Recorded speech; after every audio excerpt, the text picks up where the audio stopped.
Bacana. Bom, então feito tudo isso, instalado o agente, eu não vou mostrar a instalação do agente, é muito simples, é next, bem simples mesmo, bem tranquilo. Agente instalado, como que você vai fazer? Você pode selecionar uma máquina, por exemplo, vou pegar a minha aqui. Você vai vir do lado direito superior e você vai ter as opções de backup, recuperação, Active Protection, detalhes, atividades, alertas e apagar. Na parte de backup, você consegue visualizar todos os backups aplicados para essa máquina, beleza? Mas a gente vai criar um do zero aqui para a gente ter essa visualização. Então vamos lá, criar um novo.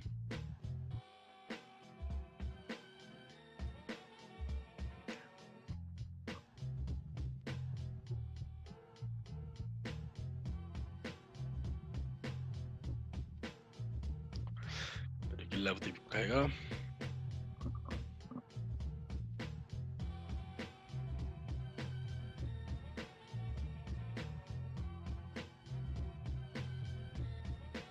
Bom, beleza, aqui estamos. Como que funciona um job de backup? Você pode trocar o nome do job. Então, por exemplo, vou colocar aqui, teste reciclagem. Aqui. Ok, maravilha. Você pode fazer backup de máquina inteira, discos e volumes, arquivos e pastas ou do estado do sistema, tá? Backups de máquina inteira, discos e volumes são considerados backups de bloco, ou seja, eles fazem backup baseado no hardware. Eles vão nos seus discos e fazem backup de todos os bits ativos, basicamente, beleza? Dentro dos sistemas operacionais que possuem integração com o VSS ou com o Snap API, eles, dentro dos file systems, na verdade, que possuem essa integração, eles conseguem acessar granularmente e fazer o backup e disponibilizar isso de forma granular também. Tá? A grande maioria dos sistemas hoje em dia, dos file systems hoje em dia, eles são homologados com VSS e Snap API, também tranquilo. Caso você queira fazer backup apenas um arquivo espaço específico, você pode selecionar aqui embaixo. E como que funciona? Backup de máquina inteira, faz backup de tudo. Todos os seus discos, partições, tudo. Backup de discos e volumes, ele vai permitir que você selecione especificamente quais são os discos e volumes, aqui embaixo, ó, que você quer fazer backup. E ele vai aparecer todas as suas partições, ocultas, partições do sistema, tudo. Beleza? Se você seleciona arquivos e pastas, ele vai ler a sua estrutura completa do seu file system da sua máquina e vai disponibilizar para você um drill down aqui para você poder escolher quais são os itens que você quer fazer backup ou não. Então, por exemplo, eu tenho meus C2 pontos, eu posso expandindo, vou pegar aqui o users,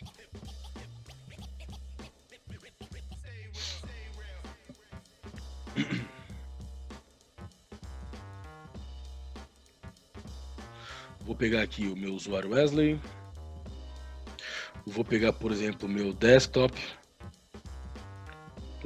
tem aqui. Então, por exemplo, eu vou pegar aqui assinaturas, beleza.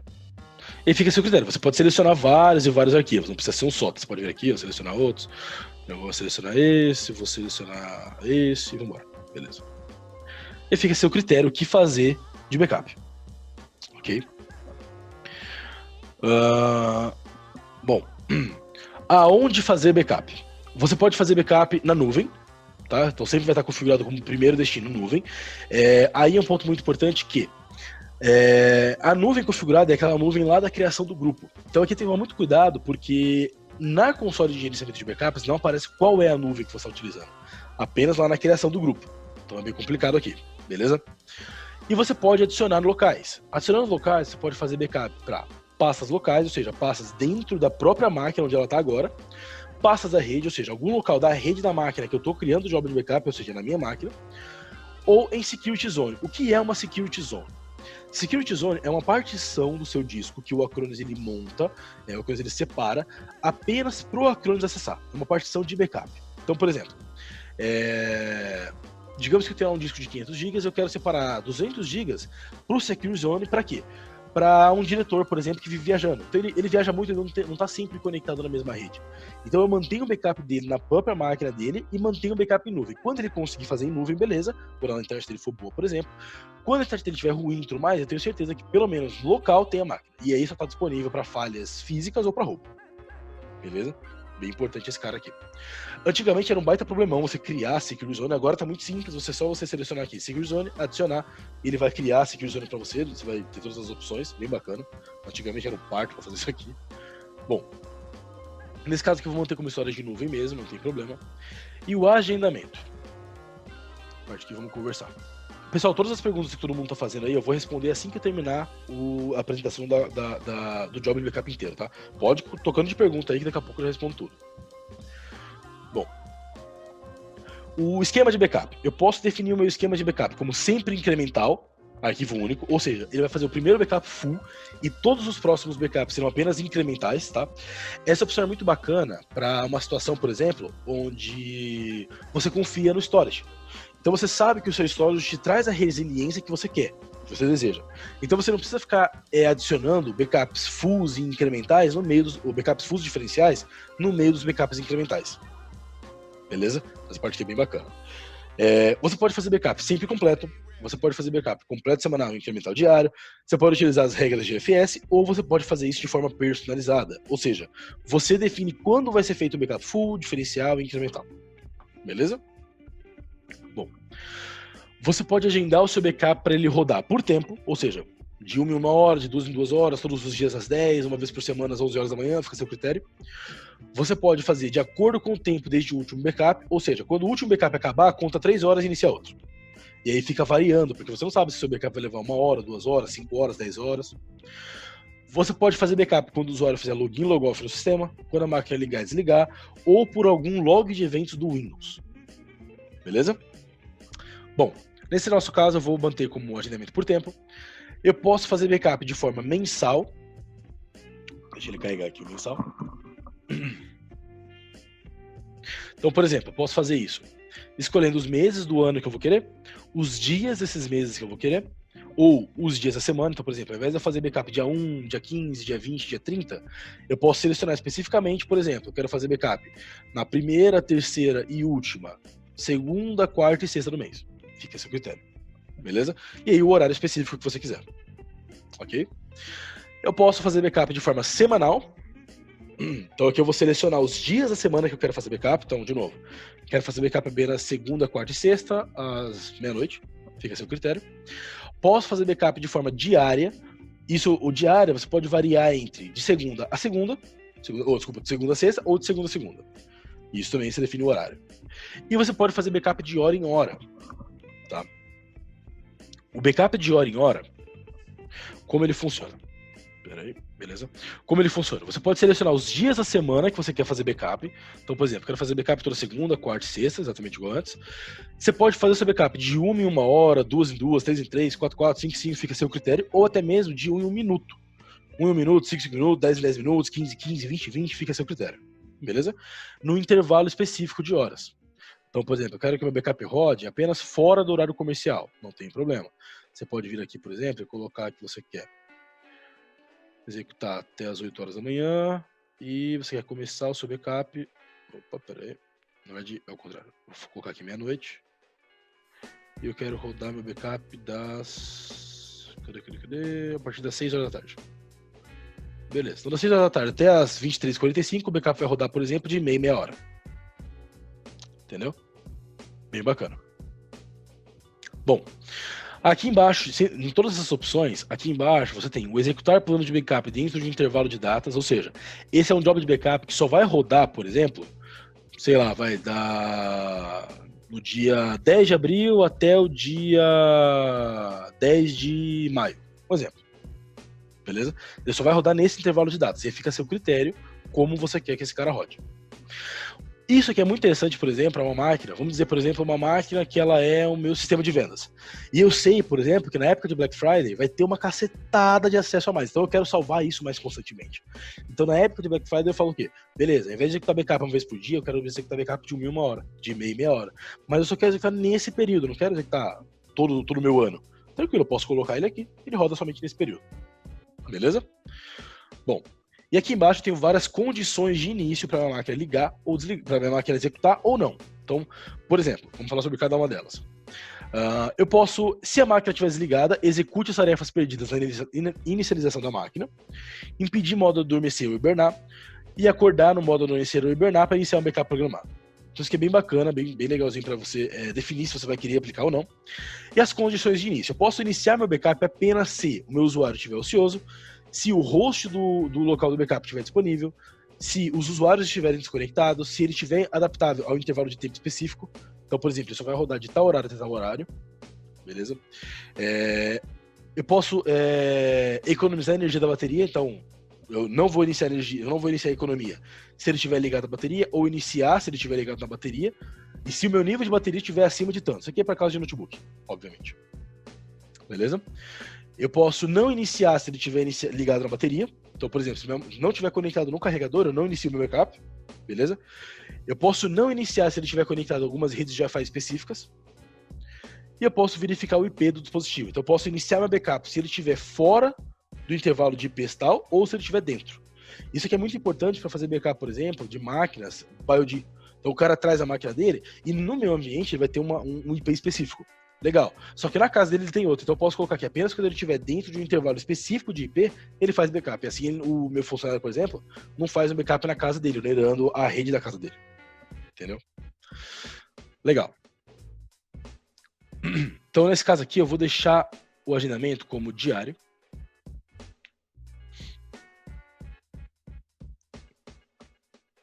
Eu vou deixar ele todos os dias para executar, sei lá, 6 horas da manhã, pronto. Ok. E aqui eu tenho as regras de por quanto tempo manter. São as minhas regras de retenção, tá? As minhas regras de retenção podem variar entre idade do backup, número de backups e posso mantê-los indefinidamente. Por número de backups, então ao invés de eu segmentar por tempo, eu posso falar, ó, eu quero manter os meus 5 últimos backups. Não importa se eu rodei 5 backups em um dia ou em um ano. Ele vai manter os meus 5 últimos. Pronto. Eu posso fazer por idade, então aqui não importa quantas vezes o backup rodou. O que importa é que eu vou manter ele por certo tempo. E o tempo aqui eu posso variar entre duas maneiras. Eu posso clicar aqui embaixo em alternar para a regra única, e ele vai me alternar aqui só para uma regra. Então, por exemplo, eu quero manter por 5 anos. Beleza, eu venho aqui. Pronto, tá feito. Ou não, eu quero manter por regra de conjunto. Como assim? Regra de conjunto. Por padrão, o que sempre vem como padrão é 7 dias, 4 semanas e 6 meses. Vamos entender essa regra. Digamos, por exemplo, que eu selecionei lá que meu backup ele vai rodar de forma primeiro full e todas as próximas são incrementais. Tá? Então, levando isso em consideração, como que funciona? Vamos dizer, por exemplo, que meu backup começou a rodar no dia 1. Tá? Meu backup rodou no dia 1, então ele é válido para minhas regras diárias, semanais e mensais. Beleza?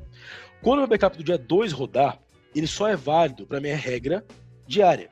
Por quê? A minha regra semanal ela tem que esperar pelo menos uma semana para rodar e a mensal um mês. Então, beleza. Minha diária no dia 2 ele vai rodar, dia 3, 4, 5, 6, 7. Na verdade, deixa eu fazer até melhor. Deixa eu ver se eu consigo compartilhar a minha tela completa com vocês. Pera aí, rapidinho. Porque vocês conseguem ver meu calendário, fica até melhor pra... Beleza. Ok. Estou visualizando minha tela, né? Aqui. Estão visualizando direitinho a tela da console do Acronis, né? Tudo tranquilo? Beleza, maravilha. Então vamos lá. Vou abrir aqui o calendário. Então vamos lá. Dia 1, ele executou um backup full, tá? Backup full que é válido para as 3 regras. Dia 2, 3, 4, 5, 6 e 7, ele executou backups incrementais que serviram apenas para minha regra diária, que tem validade de 7 dias. Quando o meu backup do dia 8 rodar, o que acontece? O backup do dia 1, ele continua aparecendo porque ele ainda é válido para minhas regras semanais e mensais. Só que o backup do dia 8, ele é válido para todas as regras de novo. Desculpa, para minha regra de backup diário e semanal. Porque o backup semanal, ele ia acontecer no dia 1, depois de uma semaninha, no dia 8. Beleza? Quando o backup do dia 9 rodar, o meu backup do dia 1 vai existir, o do dia 2 não vai existir mais, o do dia 3, 4, 5, 6, 7 e 8 vão existir, assim como o do dia 9.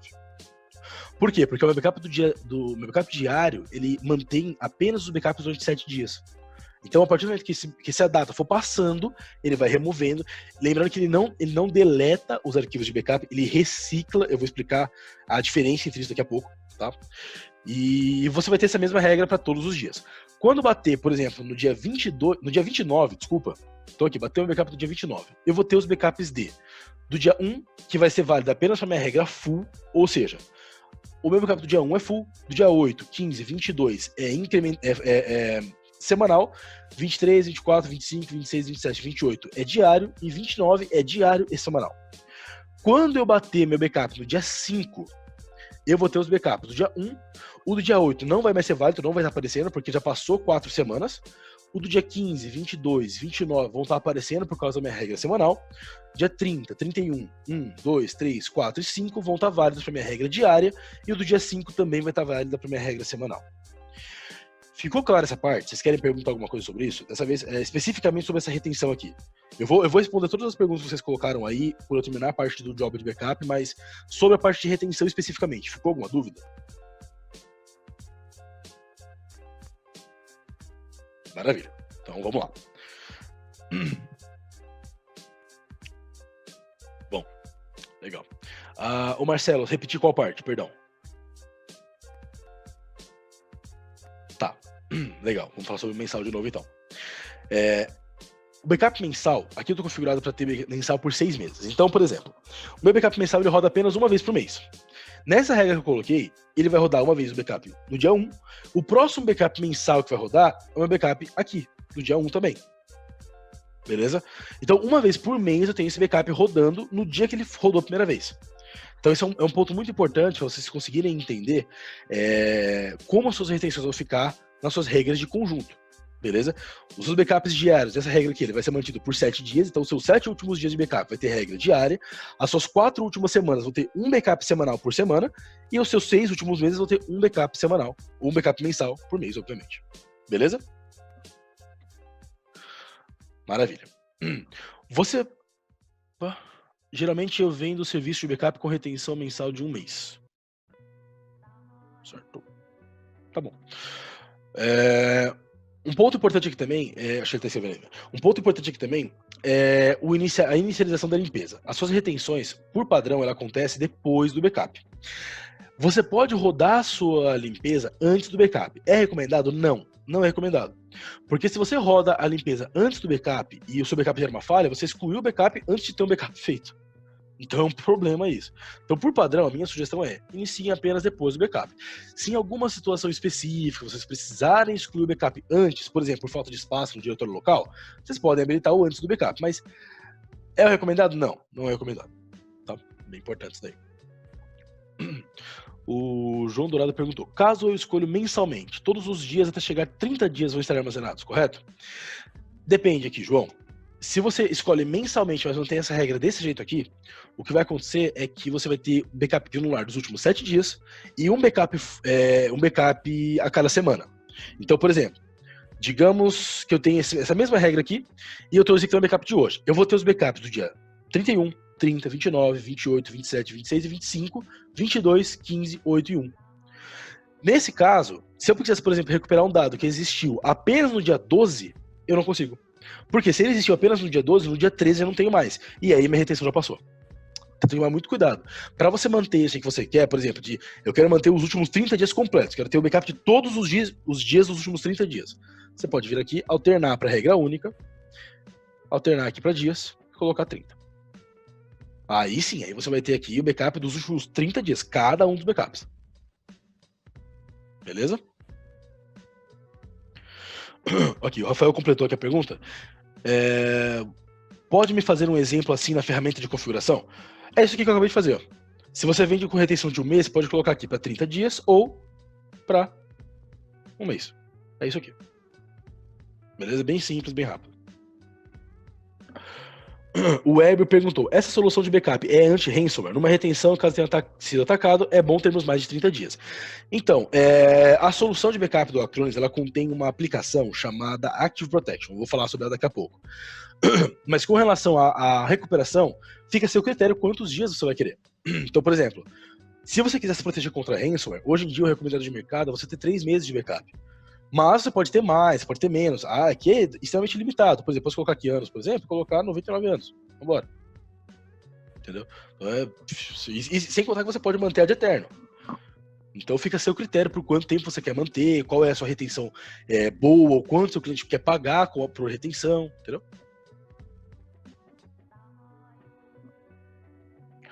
O Carlos perguntou: posso manter 7 dias, mais uma cópia mensal ou anual? Pode, pode.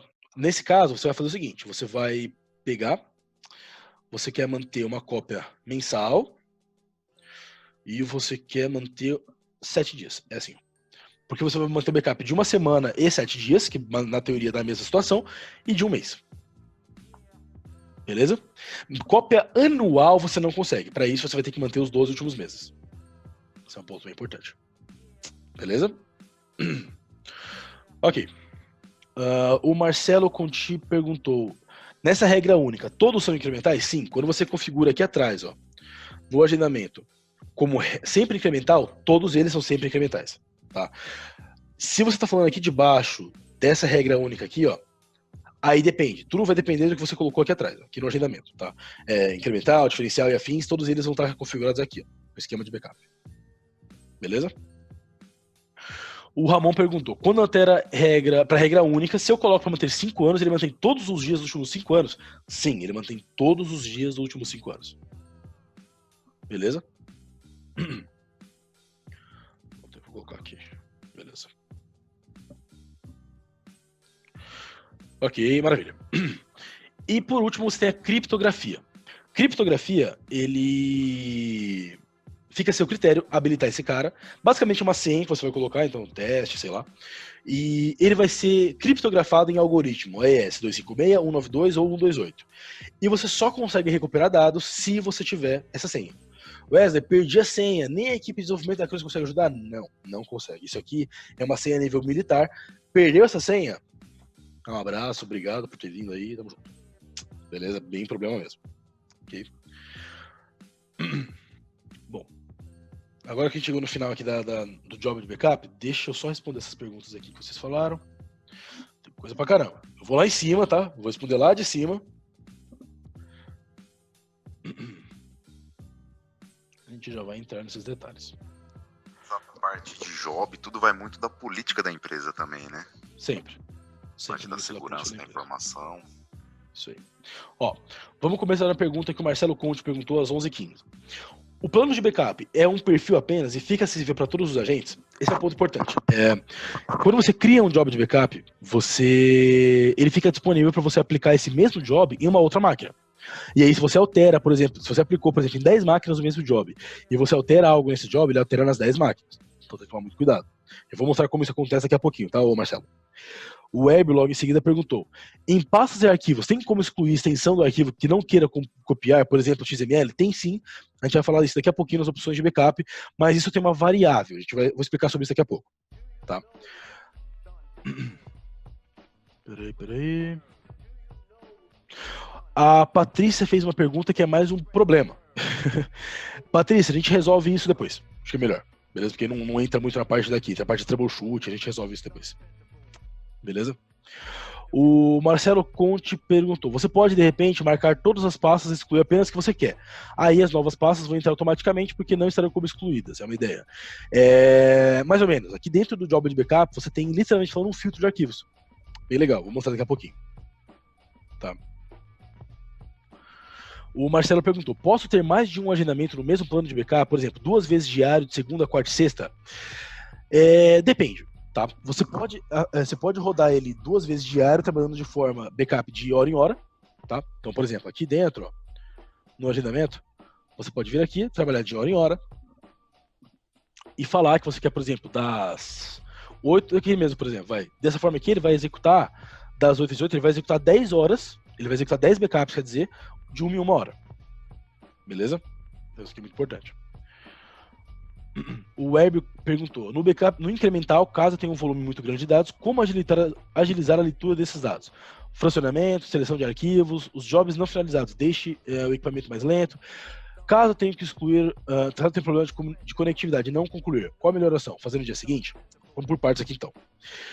Como agilizar a leitura desses dados? Eu vou entrar na parte de opções de backup, vai ter um monte de sessão que a gente vai entender juntos aqui, que vai explicar como acelerar o processo de backup e tem alguns outros pontos, tá? É óbvio que se você selecionar, se você criar um job de backup, apenas de arquivos e pastas, apenas os arquivos que você quer, é muito mais rápido, né? Mas aí fica a seu critério, tá? Caso você tenha problema de conectividade, a gente vai falar também sobre isso nas opções de backup daqui a pouquinho, beleza?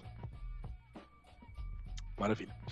O Weber perguntou também qual a taxa de transferência de dados, por exemplo, do São Paulo para os Estados Unidos. Algum problema de desempenho? Se você estiver fazendo backup para fora do Brasil, você vai ter problema de latência, tá? Como é sabido de todos, as conexões do Brasil para fora do Brasil não são boas. Então você pega muitos exemplos de clientes que têm bandas altíssimas, 100, 200, 500 megas, e o cara está fazendo backup a 10 megas, a 8 megas para fora do Brasil. Isso acontece porque os provedores de conexão, eles têm rotas muito pobres para fora do Brasil. Não é nem que os provedores de conexão têm, é que por enquanto as rotas para fora do Brasil são muito pobres. Elas disputam informações, disputam banda com muitos outros serviços. Então é muito complicado a questão de fazer backup fora do Brasil, e foi por isso que a Stock disponibilizou o Storage Brasil, porque vocês conseguem trabalhar com a banda quase full, tá? Então é bem bacana isso. O Herbert também perguntou, os arquivos excluídos entram em retenção? O valor desse é cobrado? Os arquivos que forem excluídos, se os seus arquivos forem grandes, eles vão diminuir o seu volume de backups e aí, obviamente, não é cobrado. Beleza?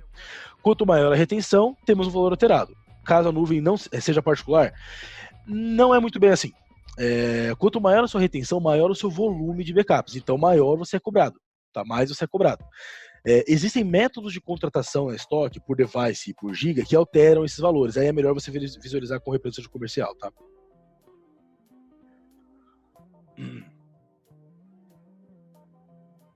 Ok. A parte de applicationware você vai entrar daqui a pouco, né? Isso aí. Que é pra log, de SQL, essas coisas todas. Isso aí eu vou entrar daqui a pouquinho. Entendi, Carlos. Deixa eu ligar pra ele aqui de novo. Ok. Deixa eu só ver se tem mais alguma dúvida aqui, só um minutinho. Tá, o Marcelo Conte perguntou se tem alguma recomendação por conta da LGPD. Nesse caso, não. A LGPD ela bate bastante com relação a segurança e estrutura de dados, disponibilização. O que você tem que ficar muito atento sobre a LGPD, na verdade, é sobre a exclusão dos dados. A gente fez um webinar sobre o Acronis e a LGPD, a gente vai disponibilizar ele, eu acho que essa semana ainda no YouTube. Se você quiser dar uma olhadinha, ela é bem bacana. Ele fala sobre como que você tem que trabalhar com a LGPD relacionado ao Acronis, especificamente da LGPD. Beleza? Bom. Ok, vamos lá. O Rafael perguntou, quando eu configuro uma regra sempre incremental, ele entende que não foi feito o backup completo e inicia com o primeiro full? Sim, sempre que você inicia um novo job de backup sempre incremental, o primeiro backup sempre é full, e aí todos os próximos são sempre incrementais. Beleza? Bom, o Igor perguntou, o anual... Ah tá, ele só informou outro ali. O Web perguntou, backup de SQL pode fazer nesse incremental de 30 em 30 minutos e um completo diário? Pode sim, sem problema nenhum. Tem inclusive alguns clientes que fazem backup exatamente disso, backup de SQL de 30 em 30 minutos e completo diário. Tá. O backup mensal ele conta como 30 dias após a data do primeiro backup feito, o último dia do mês. Ele conta como o primeiro backup feito, o backup mensal. O backup semanal é um pouco diferente, eu vou explicar daqui a pouco, mas o mensal ele conta como o primeiro dia feito. Beleza? E qual a melhor forma de fazer a migração dos backups realizados para fora do Brasil para o Data Center Stock? Aí é um problemão, cara. Se você está fazendo backup fora do Brasil, por enquanto, como eu disse, ainda não tem a migração para os storages. A Stock disponibiliza Professional Services, que é um valor à parte cobrado, dependendo do tanto de volume que você tiver, então é uma negociação à parte, para migrar os dados para outro storage. Mas não é uma prática comum, tá? Isso é um caso muito esporádico, e a recomendação é que você recrie os jobs de backup, infelizmente, por enquanto. Tá? A ideia é que mais pra frente a gente tenha essa migração de storages, mas por enquanto ainda não tem. Beleza? E o Thiago perguntou se existe alguma planilha para auxílio de sizing, para cálculo de área. Eu acho que a equipe comercial tem, mas eu não tenho certeza. Depois a gente pode conversar sobre isso, se não tiver a gente pode criar para você. Tá? Bom, pessoal, então vamos lá. Vamos continuar aqui. Todas as dúvidas respondidas, vamos continuar. Vamos entrar nas opções de backup, que é nesse ícone aqui, essa engrenagem do lado direito superior. Tá? Aqui nós temos uma série de ajustes finos, ou seja, um monte de coisa que você pode configurar para ajustar o seu backup para encaixar no seu agendamento. Tá? E como que ele funciona? Primeiro, agendamento. Tá? Aqui você pode definir um atraso, ou seja, até no máximo 30 minutos você pode atrasar o seu backup. Se o backup estiver configurado para iniciar meio-dia, ele pode iniciar até meio-dia e meio, sendo que o agente e o sistema operacional vão conversar para entender qual é o melhor momento de executar o backup, onde o usuário está mais ocioso, onde o recurso está mais disponível. Beleza? Então você sempre vê esse tipo de coisa. Você configurou para meio-dia e aparece meio-dia 24, meio-dia 12. É porque por padrão ele vem com 30 minutos de atraso. Você pode tirar isso. pode clicar aqui em cima e eles vão iniciar exatamente conforme agendado. Beleza? Alertas, você pode configurar para receber um alerta caso não haja backups bem-sucedidos consecutivos por tantos dias. Ok? O backup semanal. Lembra que eu comentei que o backup mensal ele acontece depois de 30 dias do primeiro backup, mas o semanal ele acontece de acordo com a regra que você determinar aqui. Então, por exemplo, no backup semanal você fala que sua semana começa na segunda. Então, por padrão, ele vem como segunda. Beleza? Todo backup semanal vai acontecer segunda-feira. Você pode alternar isso aqui conforme você quiser. Comandos de captura de dados pré-post e comandos pré-post. Como que esse cara aqui funciona? Isso aqui é bem legal. Vamos abrir uma ferramenta extremamente boa que é o Python. Como que esse cara funciona? Vamos fingir que isso aqui é uma timeline. Tá? Alguns processos locais ocorrem num período bem pequenininho, que no caso são, basicamente, deixa eu subir isso aqui, que no caso aqui é a validação de diretórios, você tem permissionamento, snapshot, criação do backup, criptografia, compactação, dedupe e uma série de itens aqui dentro, beleza? E aí você começa a transferência de dados, que normalmente é o que realmente demora e tudo mais. Esse processo aqui acontece bem rápido. E aí você a transferência de dados, ok? Você consegue rodar comandos aqui, aqui e aqui. E como que funcionam esses comandos? Comandos de captura de dados pré-post. Comandos de captura de dados. Essa parte aqui, ó, é a captura de dados. Então você consegue executar comandos antes da captura de dados e depois da captura de dados e antes da transferência de dados efetivamente. Beleza? Comandos pré-post são comandos que são executados antes de tudo e depois de tudo. Beleza?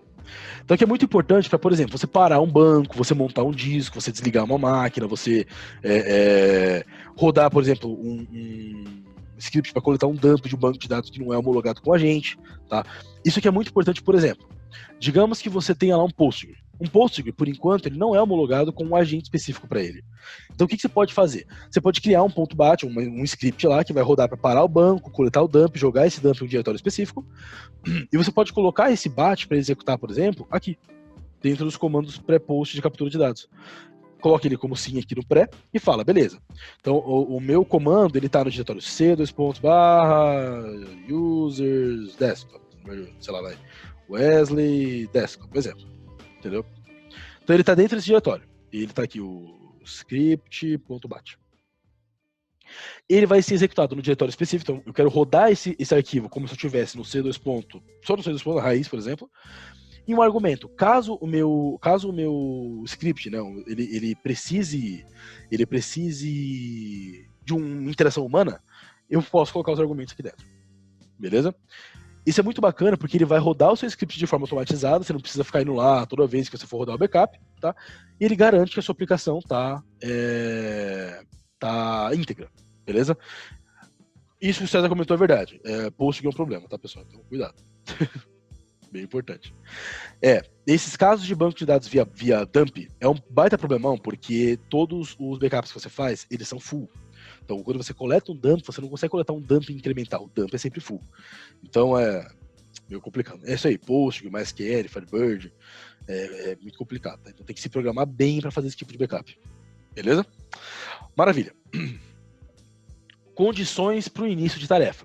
Aquelas condições lá no job de backup, você pode aguardar até que elas sejam atendidas, mas você pode executar a tarefa, por exemplo, depois de tanto tempo, mesmo se ela não for atendida.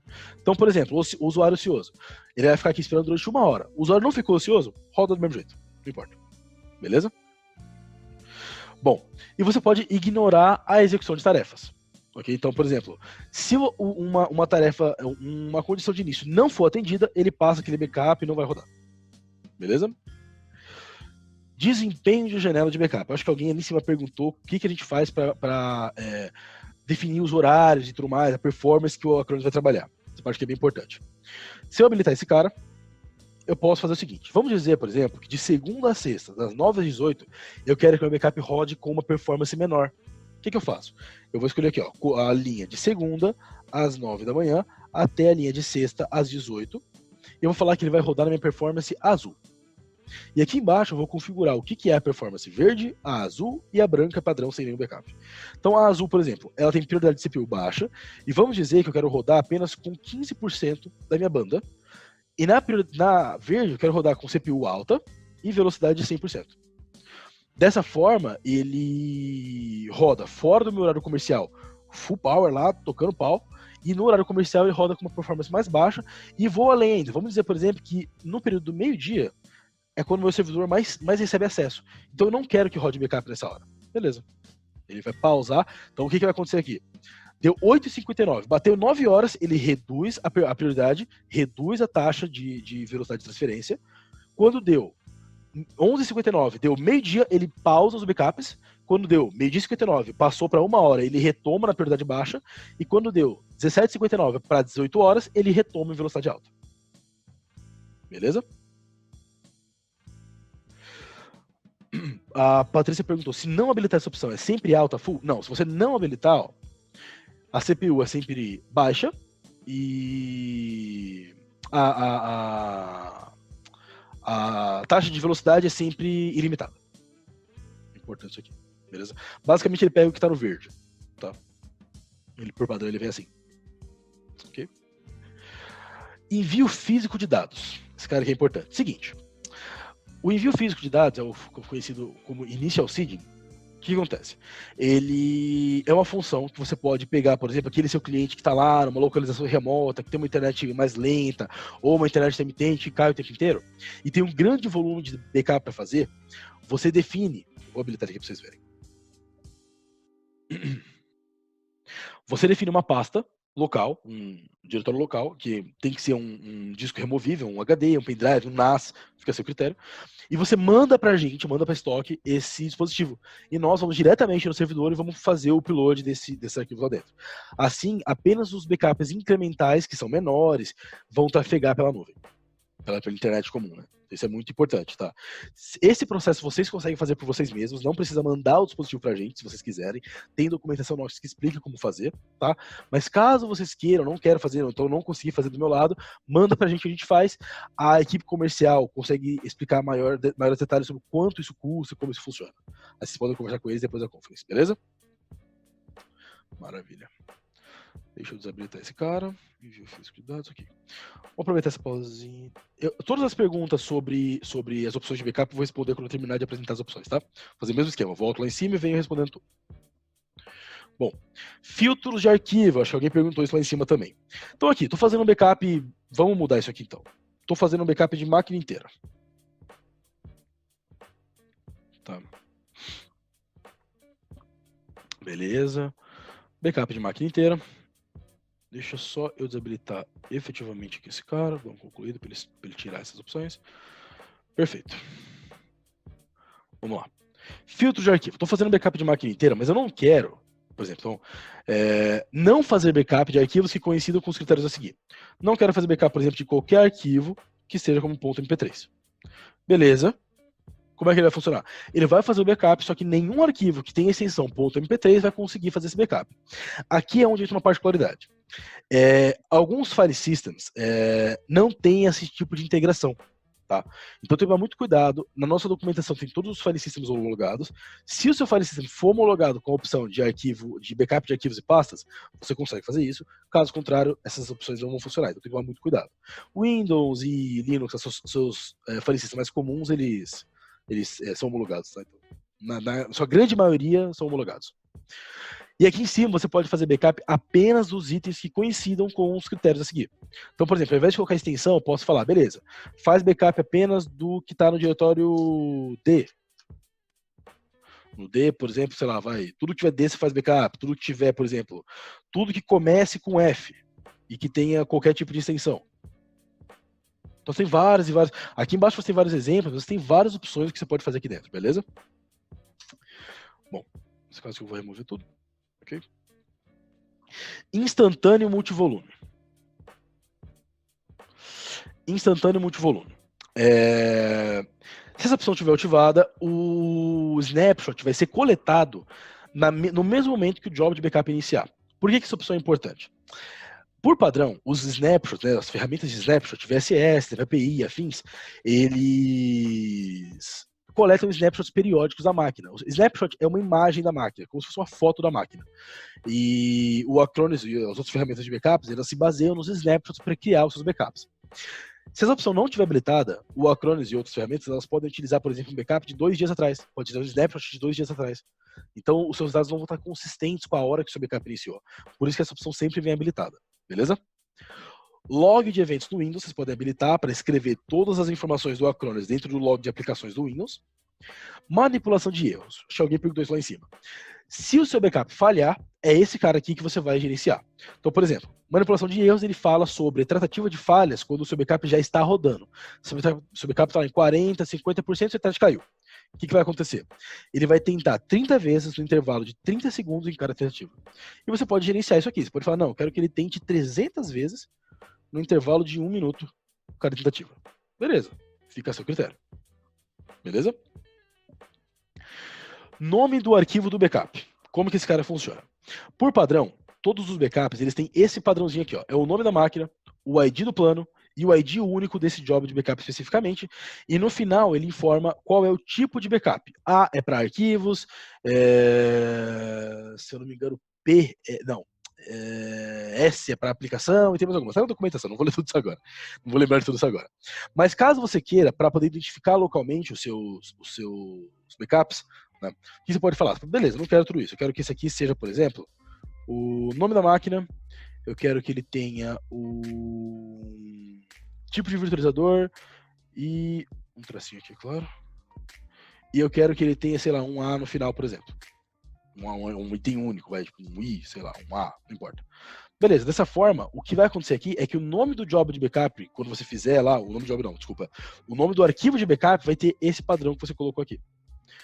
Isso é bacana para quando você faz backups locais, para quando você faz backups em nuvem, não tem diferença nenhuma, tá? Nem recomendo vocês mexerem muito nisso, beleza?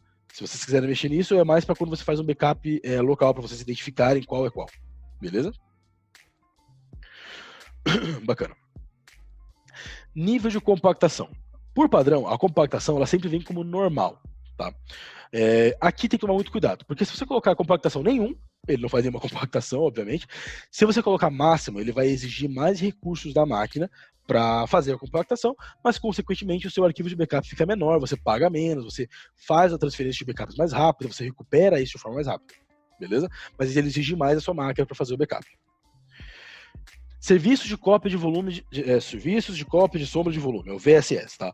O VSS, ele é uma ferramenta proprietária da Microsoft para coleção de snapshots, tá?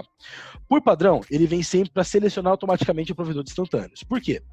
Existem outros provedores de snapshots e você pode selecionar esse outro provedor, como, por exemplo, padrão do seu Windows, tá? Caso você tenha outros provedores de snapshot como padrão no seu Windows, mas você queira, pro backup, utilizar o snapshot da Microsoft, você pode clicar aqui embaixo em usar o provedor de cópia de sombra. Dessa vez, ele forçosamente vai utilizar o VSS. Beleza? Ô Marcos, se você estiver fazendo isso aqui num job de backup já existente, não vai ter. O envio físico de dados ele só é para o primeiro backup. E só é para nuvem também. Beleza. Aqui embaixo você tem o serviço de cópia de sombras para máquinas virtuais, que é você habilitar o VMware Tools ou Hyper-V Integrations para coletar o snapshot dentro das máquinas virtuais. Beleza? Você tem o tratamento de falha de tarefas. Esse cara aqui é para quando uma tarefa nem chega a iniciar. Então, por exemplo, se o backup está marcado para 11 horas da manhã, deu 11h59, sua máquina está desligada. Ou está offline, não importa. O que acontece? Esse cara aqui ele sempre está desabilitado, você pode habilitar, e ele vai tentar tantas vezes no intervalo de tanto tempo. Fica a seu critério. Beleza? E por último, a validação do backup. Esse é um dos caras mais importantes da console. Tá? A validação do backup, o que ele faz basicamente é comparar os hashes do que foi para a nuvem com os arquivos que estão locais. Uma vez que ele identifica que um hash não está igual, que tem um hash corrompido, ele refaz aquele bloco de informação. Só que essa opção vem desabilitada por padrão. Ele vem assim porque ele demora muito. Ele demora muito. Então, por exemplo, se tem um backup de 4 horas, você pode contar com 8, 9 horas de backup. Tá? Então ele demora muito. Então, tem que tomar cuidado para suas janelas de backups aqui serem compatíveis com a validação do backup. Hoje em dia, você já pode fazer a validação do backup fora daqui. É um processo um pouco manual, mas você pode validar os seus backups fora do arquivo de backup, fora do job de backup. Isso foi lançado recentemente, bem bacana. Beleza? Então, se vocês não quiserem fazer uma validação todos os backups, você pode fazer a validação manual, uma vez por semana, uma vez por mês, uma vez por dia, fica a seu critério. Beleza? Bom, então basicamente esse é o job de backup. Tá? Todas as informações são apenas referentes ao job de backup, efetivamente. Agora, para a gente ter um pouco mais de itens, eu vou voltar aqui e vou responder as perguntas sobre o job de backup. Vamos lá.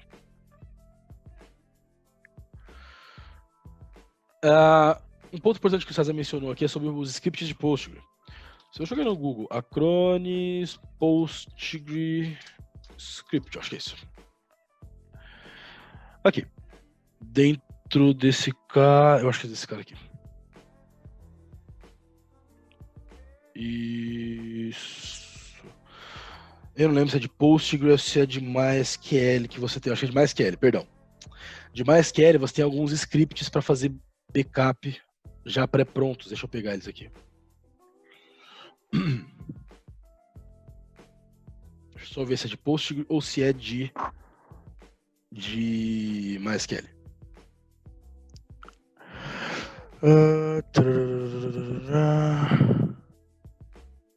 Eu não vou lembrar agora, mas não tem problema. Depois eu disponibilizo isso para vocês por e-mail. Todo mundo que participar aqui vai receber um e-mailzinho com as informações, eu mando para vocês a documentação junto. Mas a gente tem uma documentação, ou é de MySQL ou de Postgre, que faz que tem os scripts pré-prontos. Bem bacana.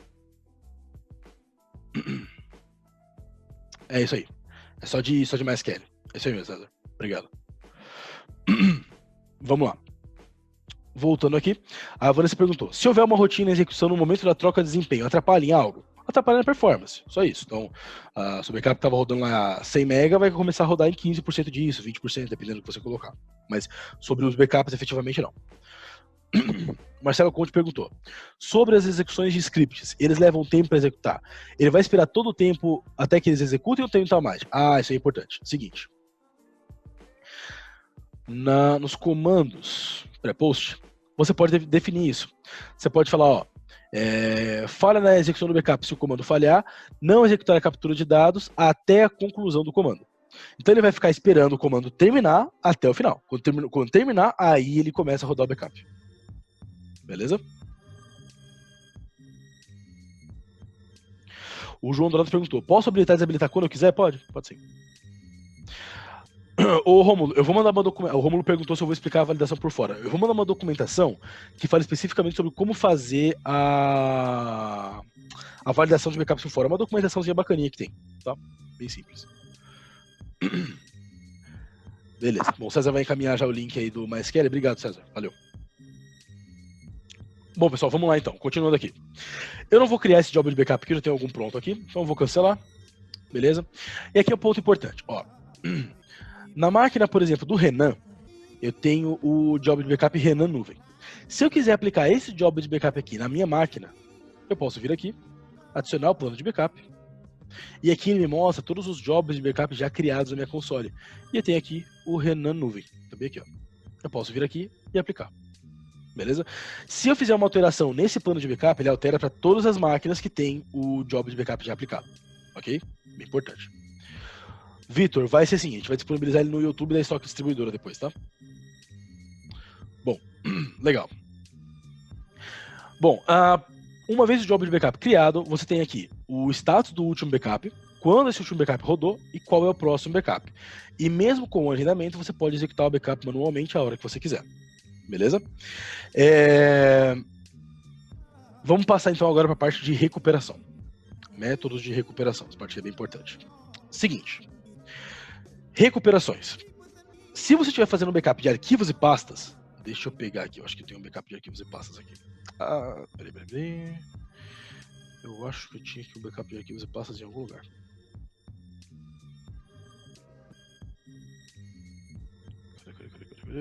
É isso aqui mesmo, não tem problema. Bom, recuperação de arquivos e pastas. ele vai listar para você todos os pontos, todos os pontos de recuperação que você tem disponível, beleza? Para você poder fazer esse tipo de recuperação, basta você clicar aqui em recuperar arquivos e pastas e ele te traz a estrutura completa dos seus arquivos aqui dentro, beleza? Do seu file system inteiro aqui dentro. É bem simples, bem fácil, bem tranquilo de fazer, ok? Você pode recuperar, deixa eu entrar aqui de novo. Você pode recuperar isso diretamente na máquina de origem. Então, por exemplo, ao invés de você baixar esses arquivos e tudo mais, você recupera ele diretamente na máquina de origem, tá? Sem precisar acessar a máquina, sem nada disso, tanto para diretórios quanto para arquivos. Se você precisar baixar esses arquivos na máquina que você está agora, você só consegue fazer isso com arquivos menores do que 100 megas, tá? Se o seu arquivo for maior do que 100 megas, o que você vai fazer? Você vai clicar aqui em cima em mais maneiras de recuperar e você vai clicar em baixar arquivos. Isso vai te direcionar para o que nós chamamos de console de recovery. No meu ele vai dar um erro porque eu estou utilizando um usuário de parceiro, mas no de vocês você vai ter que utilizar um usuário de cliente final e aí vocês conseguem acessar a console devida. Beleza? Bom, então a recuperação de arquivos e pastas ela é muito simples, muito tranquilo, não tem segredo nenhum, bem tranquilo, tá? Pessoal, de novo, as perguntas aí eu já respondo tudo, tá? E a gente vai falar sobre a recuperação de máquina inteira ou de discos e volumes. Como que isso funciona? Quando eu tenho um backup de máquina inteira, igual o meu aqui, ele é um backup aqui de máquina inteira, eu posso recuperar isso. Tanto por arquivos e pastas, então funciona do mesmo jeito, eu posso clicar aqui em arquivos e pastas, e ele entra na minha estrutura do meu file system, eu posso acessar todos os arquivos até chegar no que eu quiser, tá? Bem tranquilo. Ou eu posso recuperar isso como máquina inteira. Recuperando isso como máquina inteira, eu posso recuperar tanto para máquinas que estão na console, máquinas físicas. Então, por exemplo, eu posso recuperar a minha máquina na máquina do Renan diretamente pela console. Como que eu faço isso? Eu clico aqui em recuperar a máquina inteira. Opa, peraí que deu timeout. Deixa eu logar de novo, já faz tempo que eu tô logado sem sair. Dessa vez eu já vou logar com o usuário de cliente final, que vocês já conseguem ver a console de recovery.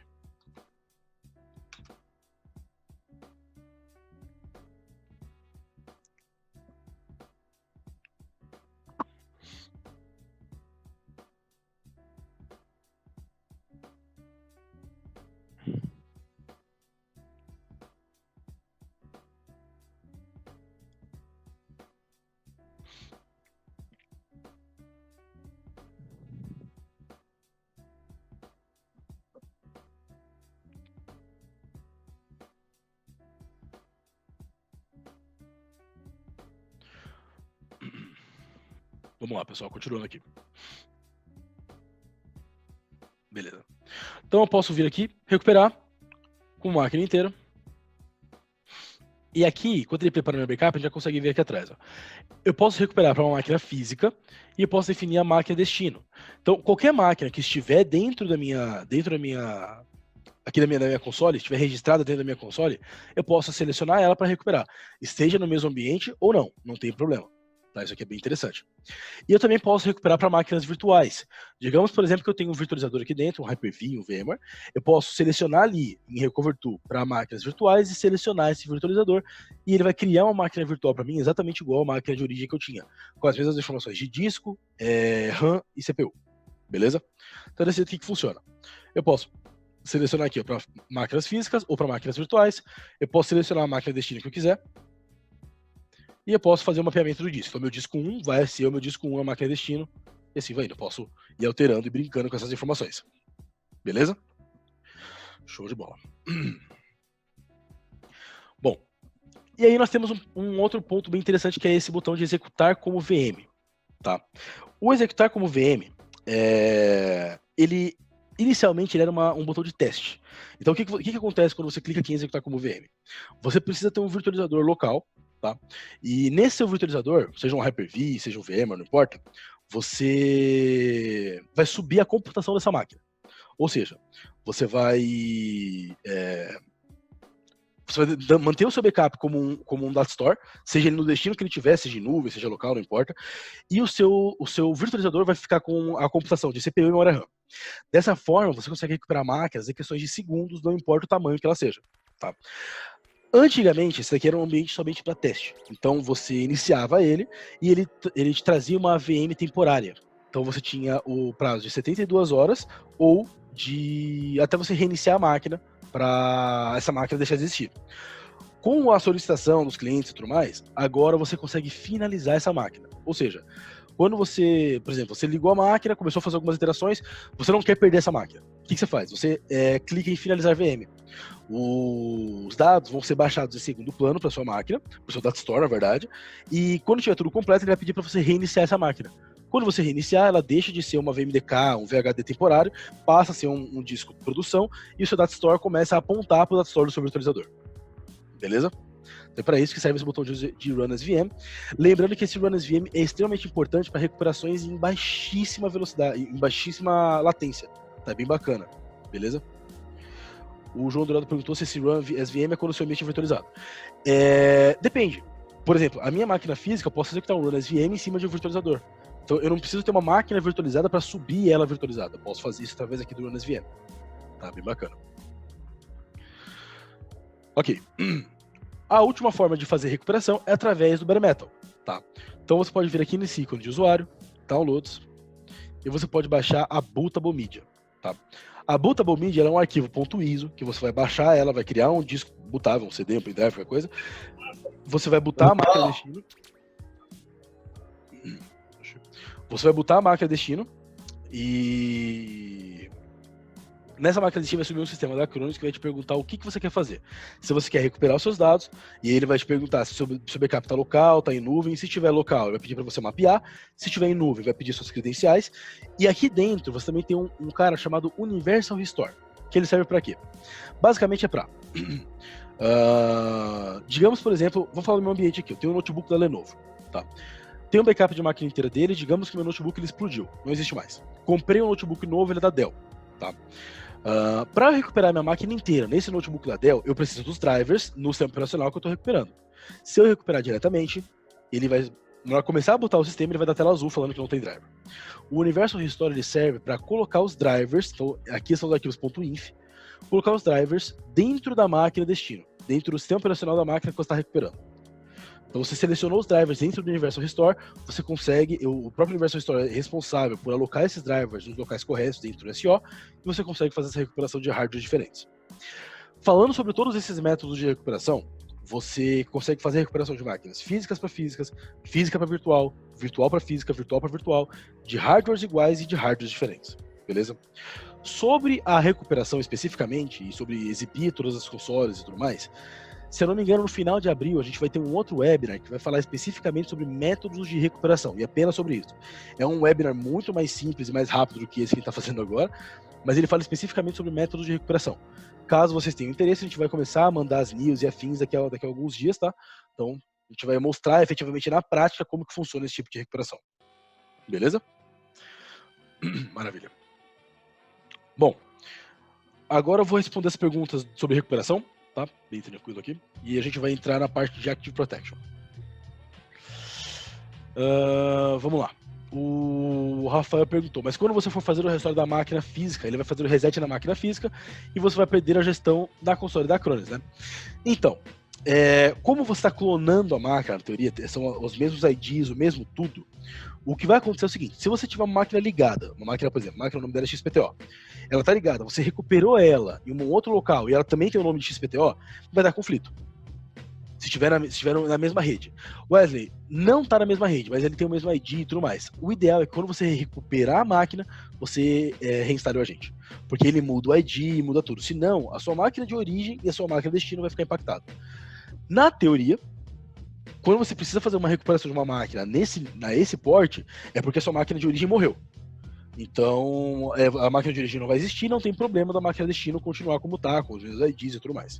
Beleza? Mas aí é tudo muito variável, tá? Se tiver algum problema na hora de recuperação e tudo mais, você avisa a gente do suporte que a gente dá um auxílio. Beleza. O João Dourado também perguntou se é possível executar uma máquina direto no arquivo .tib do backup, caso não tenha espaço em disco. Você consegue executar uma máquina direto no arquivo .tib dessa forma, fazendo uma recuperação de máquina inteira ou executar como VM. Tá? O arquivo .tib, agora é o .tibx, né, tibx, o que você consegue fazer com o arquivo diretamente se você tiver o tib mounter, que é instalado junto com o agente do Acronis, você consegue entrar dentro do arquivo .tbacks como se ele fosse uma pastinha do Windows. E você consegue navegar ali dentro e recuperar um dado, por exemplo, se você quiser, diretamente do arquivo de backup. Tá? Isso você consegue fazer. Mas a ideia do tbacks é você conseguir recuperar ele ou com o Run SVM ou com a Bootable Media, recuperação de máquina inteira, enfim. Beleza? Bacana. Legal. Então vamos passar aqui para a parte do Active Protection. O Active Protection, ele é a nossa proteção contra ransomware, tá? É um serviço que fica rodando localmente, ele fica monitorando seus processos em busca de um processo que esteja fazendo a criptografia de dados em massa, ou seja, processo de ransomware, tá?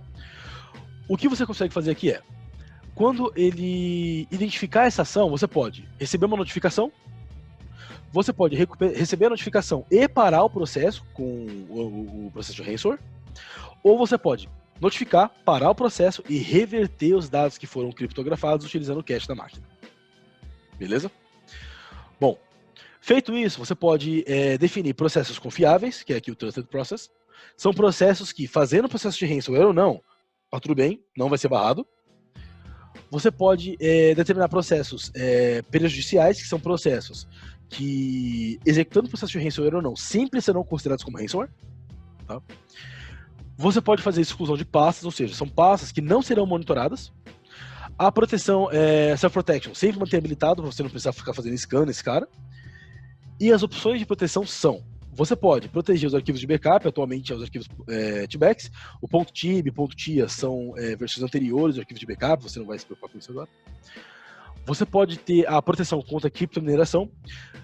Existem alguns serviços locais que ficam fazendo a alta taxa de processamento local para fazer criptomineração de moedas. Você pode proteger contra esses processos, beleza? E você pode proteger unidades mapeadas. Ok? Bom, então basicamente é isso. Você vai salvar as alterações, aplicar e o seu Active Protection já está habilitado para sua máquina. Ok? Bem tranquilo. O Victor falou que já viu isso em tempo real 2 vezes, uma funcionou e uma não. Mas acontece. Lembrando, um ponto muito importante é o seguinte: o Active Protection ele não substitui um firewall ou um antivírus. Ok? Ele é uma proteção adicional, um endpoint adicional para a sua proteção de dados. Beleza? Ele usa uma fonte de informações de ransomware muito grande que a Acronis disponibiliza em parceria com algumas outras empresas, tá? Mas realmente existem alguns processos que às vezes o Acronis realmente não vai conseguir identificar. Acontece, infelizmente. Beleza? Então tomar muito cuidado e deixar muito bem claro isso para o cliente, beleza? O Vitor perguntou também de onde que o Acronis tira esse cache. O cache é local, ô Vitor. Sempre que você criptografa um arquivo, seja ele por um ransomware ou não, as chaves de descriptografia e afins, eles ficam em cache. Então a Acronis ele utiliza o próprio cache da máquina para reverter os arquivos. Bem bacana. Bom, a Patrícia perguntou se é só para ransomware. É, só para ransomware por enquanto. Beleza? Deixa eu ver aqui. O Rafael perguntou se tem alguma boa prática recomendada. Não tem, Rafael. Assim, o que eu vejo muito sendo utilizada é reverter utilizando cache, porque você não se preocupa com nada. Mas uma prática recomendada não tem muito não, infelizmente. O João perguntou se o Active Protection Plan deixa o job mais lento. Não, ele não tem nada a ver com backup, mas se a sua máquina tiver pouquíssimos recursos, você pode sentir uma lentidão com o Active Protection habilitado, tá? Quando eu falo de pouquíssimos recursos, assim, máquinas com menos de 1 GB de RAM e um CPU de processamento, tá? Então, toma cuidado. Beleza. O César, com relação a isso, a gente pode testar fora daqui, porque aí já é um troubleshoot, a gente pode ver junto, mas deveria funcionar, tá? A gente pode ver isso junto, não tem problema. Vamos lá. Ok. Em casos que o ransomware criptografar os arquivos de cache, o cara vai ter que correr o backup mesmo. Então, no caso que o ransomware, às vezes, ele pode não só criptografar os arquivos de cache, mas ele, por exemplo, pode criptografar os arquivos do Acronis em primeiro lugar. Acontece, entendeu? E aí ele vai ter que recorrer ao backup. Nenhuma proteção é tão boa quanto o backup. Então isso tem que deixar muito claro aqui. Beleza? Bacana. Ok. O Victor perguntou se o script de MySQL é acrescido somente para Linux ou também tem para Windows. O do MySQL eu acho que a gente não tem scripts, a gente tem uma outra funçãozinha aqui que até o César mandou, mas eu acho que é só para Linux. Tá? Acho que é só para Linux. O Rafael perguntou, com o Active Protection dá para usar ele sem usar o backup do Acronis ou backup de terceiros? Pode sim. Você pode não habilitar um job de backup e só habilitar o Active Protection, sem problema nenhum. Beleza? Bacana. Pode acontecer o envio desse backup infectado? Pode acontecer o envio do backup infectado. É por isso que o pessoal tem feito um apelo muito grande do seguinte. Existem ransomwares que ficam alocados na máquina por meses até que ele seja ativado. Por quê? Porque ele consegue comer até mesmo a retenção de backup. Existem ransomwares que ficam lá durante 3 meses. Tem um backup de 1 mês, ferrou. Todo o seu backup está infectado com ransomware. Então tem que tomar muito cuidado. Muito cuidado mesmo. Beleza? Aí é uma coisa que não tem muito como prever, então aí é muito difícil, aí é complicadíssimo.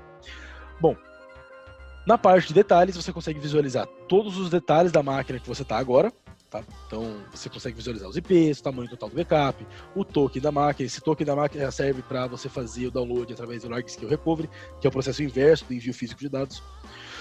Os agentes que estão instalados, sistema operacional, CPU, RAM.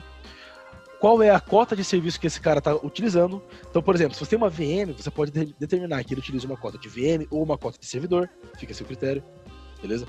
No meu, por exemplo, posso utilizar uma cota de servidor ou uma cota de workstation, porque eu estou utilizando o Windows 10. Secure Zone, você pode criar uma Secure Zone a partir daqui e você pode habilitar o Startup Recovery Manager. O que é isso? Esse cara aqui, ele é a mídia de boot, a mídia de recovery. Você pode criar uma partição da mídia de boot na sua máquina e quando você for ligar a sua máquina de novo, lá na BIOS, você vai conseguir bootar a máquina direto pela console de recovery. Assim, em máquinas que tem bastante espaço e você quer, por exemplo, disponibilizar isso aqui para você fazer recuperações constantes, é bacana. Caso contrário, é um pouco complicado, porque se sua máquina morrer, você não vai conseguir vir aqui e habilitar, obviamente. Beleza? Bom, na parte de atividades, você consegue visualizar todas as atividades de tudo que está rodando.